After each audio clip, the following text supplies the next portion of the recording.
What is it that makes a moment worth repeating? Why do people come back? How do we create an encore experience?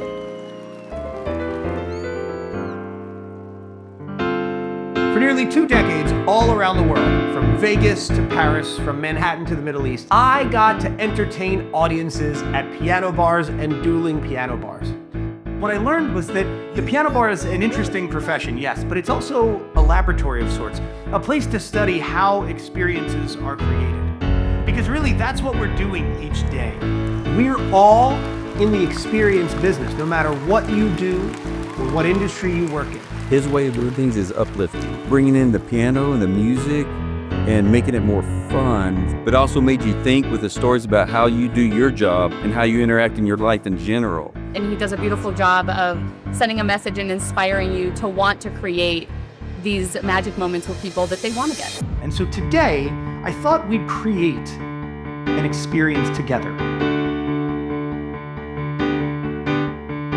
I don't care what you say anymore, this is...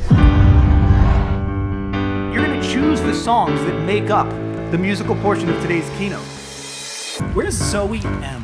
Where is Jared Branch, Rachel Ruxlow, Leanne Arthur, Robert Ruiz, Marcy Toffin? Can you come up here for a second? I loved that he brought up one of our coworkers and she led the group and directed us. Sweet Caroline. Everybody! Good times never seem so good. Who doesn't want to go to a piano bar? He's amazing. 10 out of 10.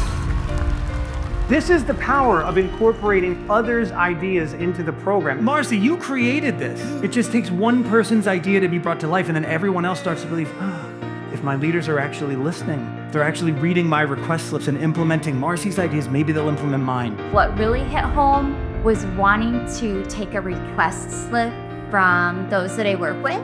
That's what I really love about the request slip. When we say fill out a slip, what we're doing is saying, look, we may be the musical professionals in the room, but this whole experience is going to go a lot better if you have a hand in creating it. It's not a tool to learn your songs. It's how we innovate together, how we co-create an experience. That's why people come back to the piano bar. And I think the reason that connects with us so deeply is that at a human level, this is the type of experience we want more of. The type that gets us excited to engage. There were strategies that we would use, tactics and tools we would employ each night to turn a room full of strangers into our unpaid piano bar choir for the evening. Both at the piano bar and in the workplace, people don't just show up by accident. Theoretically, you have to walk into a piano bar to be at a piano bar. People don't just wake up, maybe in New Orleans people wake up at piano bars, but generally, people don't wake up in piano bars. Right? To get a job here, you have to go through an interview process, several layers of people. Everybody started out engaged. It was a great reminder to me of the number of just intersections we have in the life of people. They're big, broad ideas that can be applied to any industry. It was phenomenal. It was really neat, inspirational. Greg's speech helped me change the way I view work.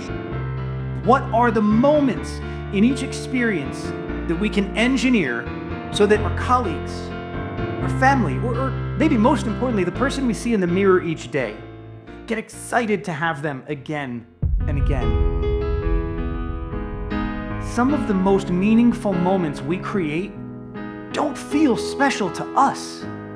They come because we just show up and do the thing that we do. But that thing you do each day that feels like work is magical for somebody else.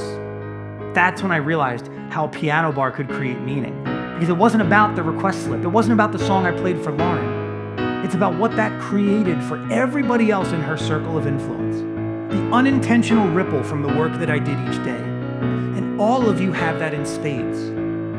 And what our people are yearning for, maybe even what we're yearning for, is to see that change. Because we all want to know that what we're doing matters. You are built for connection. You are built for transformation. You have the opportunity to create tremendous ripple effects for everyone in your sphere of influence, from your colleagues to your customers, the communities they live in, and the communities you serve. That is the ultimate tool to create an encore experience. When you can make a connection with someone, when you can be the cause of a transformation in their life, show them a way to be the cause. We've created an encore experience here together today. And I know that if we can do it with something as silly as a piano in the span of 1 hour, you can build these encore experiences.